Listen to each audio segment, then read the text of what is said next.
এবারের দুর্গাপুজোর থিম মুক্তি। সারা দেশের প্রায় 80% মানুষ আজ নানা ধরনের শারীরিক সমস্যা ও রোগের মধ্যে দিয়ে জীবনযাপন করছেন।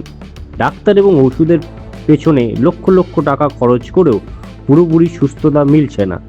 সাধারণ মানুষের এই যন্ত্রণার কথা মাথায় রেখেই শালকিয়া জটাধারী পার্ক তাদের এবারের পুজো মণ্ডপের মাধ্যমে সবার সামনে তুলে ধরতে চলেছে রোগ থেকে মুক্তি পাওয়ার বিশেষ উপায় ও সচেতনতার বার্তা।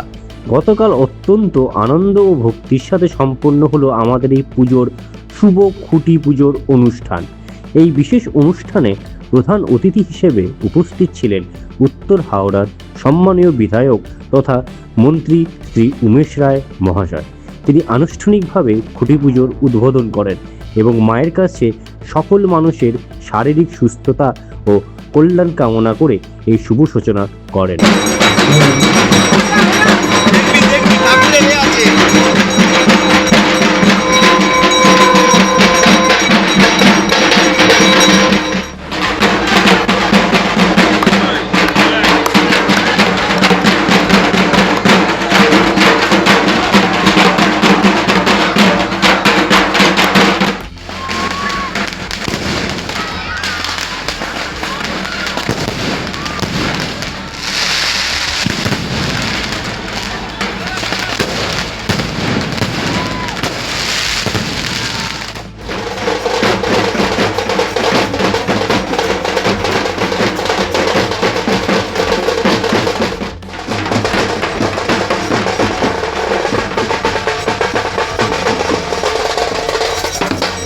আর জটাধারী পার্কের দুর্গা পূজা সেটা বিভিন্ন দুর্গা পূজা থেকে আলাদা হয় সব সময়।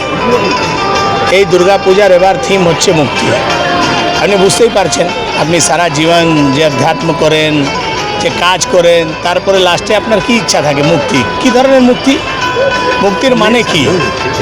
এনারা যা থিম দিচ্ছেন সেই থিম হচ্ছে মুক্তি রোগ থেকে, ব্যাধি থেকে, অসুখ থেকে, কষ্ট থেকে। আর সেই মুক্তি পাওয়ার অনেকগুলো রাস্তা আছে। সেই রাস্তা হচ্ছে ধ্যান, যোগ, ব্যায়াম। আপনি যদি যোগ, ব্যায়াম, ধ্যান করেন তাহলে আপনাকে আর ওষুধ খেতে হবে না, আপনাকে হসপিটালে যেতে হবে না।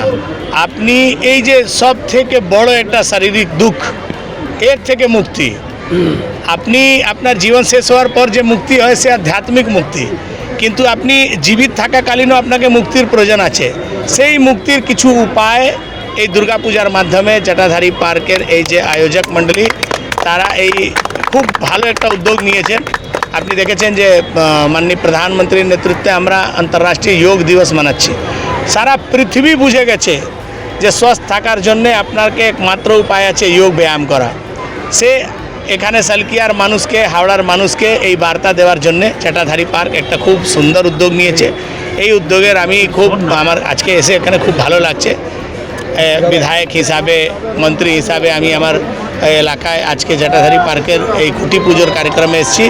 সেটাও আর জগন্নাথ প্রভুর দিন, রথযাত্রার দিনে এটা শুভ খুঁটি পুজো হচ্ছে। এখন সারা পশ্চিমবাংলায় জুড়ে সনাতন হিন্দু ধর্মের লোক জয় জগন্নাথ, জয় শ্রীরাম একসঙ্গে করছে।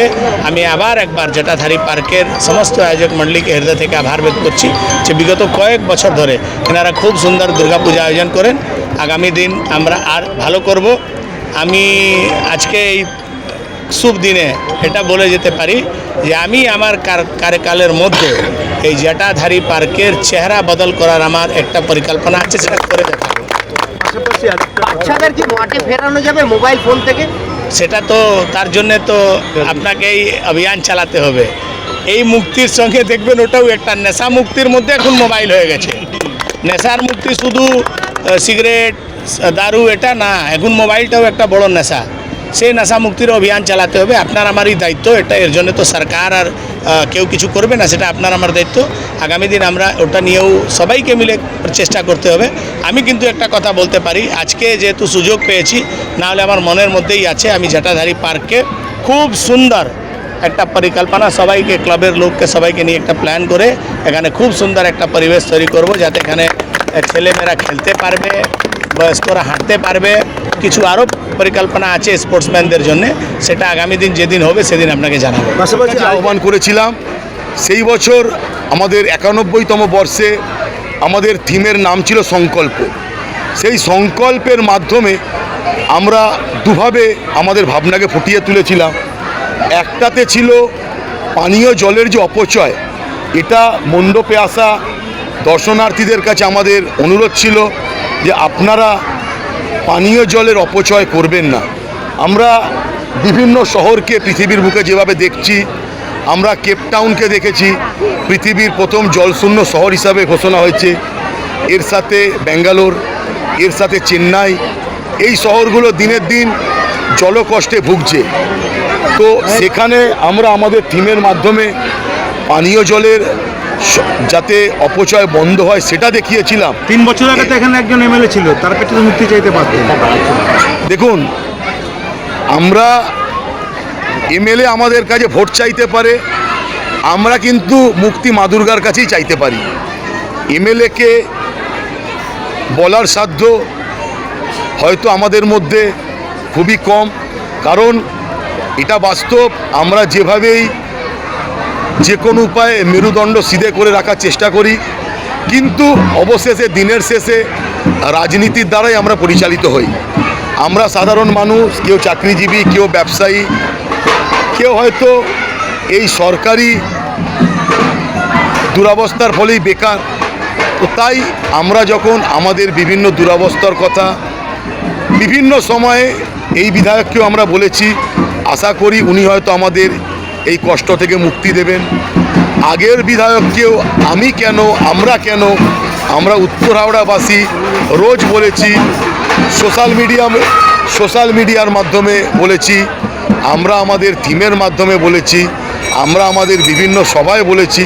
আমরা প্রার্থনা করতে পারি, কিন্তু কোনটা মঞ্জুর হবে, কোন সমস্যার সমাধান হবে, সেইটা তো মা দুর্গার হাতে এবং আমাদের রাজনৈতিক দলের হাতে। আপনার নাম, ডেজিগনেশন? আমার নাম তাপস ঘোষ, ক্লাবের নাম? আমি জটাধারী পার্ক সালকিয়া সাধারণ দুর্গাপূজা এই বছরের সম্পাদক। আমরা এসেছি খুঁটি পুজো উপলক্ষে, আমাদের সাধারণ জটাধারী পার্কের আজকে খুঁটি পুজো, সেই উদ্দেশ্যে আমরা আজকে সকলে একসঙ্গে মিলিত হয়েছি। জগন্নাথ দেবের অনুষ্ঠানে আসেন? জগন্নাথ দেবের অনুষ্ঠান তো অবশ্যই, কিন্তু তার সাথে সাথে আমাদের মা দুর্গার যে আহ্বানের রথের দড়ি টানলে তবে কিন্তু মা দুর্গা আসে, তো সেই সূত্র ধরেই আমরা আজকে এসেছি। কত বছরের পুজো? এটা 93 বছর চলে। কেমন কাটান পুজোগুলো? খুব ভালো, খুব ভীষণ ভালো, এক কথায় ভীষণ ভালো। এই পুজোর জন্য আমরা 12 মাস ধরে ওয়েট করি শুধুই দুর্গা পুজোটার জন্য, যে এই সময়টা আমরা একদম ফ্রি, আমরা সবাই মিলে একসাথে থাকি। প্রকৃতির দুর্যোগকে কাটিয়ে আপনারা? একদম একদম প্রকৃতির দুর্যোগ কাটিয়ে আমরা এখানে একদম ঝড় জলের মধ্যেও আমরা এখানেই থাকি। জল জমে গেলেও আমরা এখানেই থাকি। আপনারা সবাই আপ্লুত? একদম, খুব খুব ভীষণ। নাম? আমার নাম প্রীতি দাস। ক্লাবের নাম? ক্লাবের নাম জটাধারী পুজো। কোন জায়গায়? এটা হচ্ছে শালকিয়া। Thank you.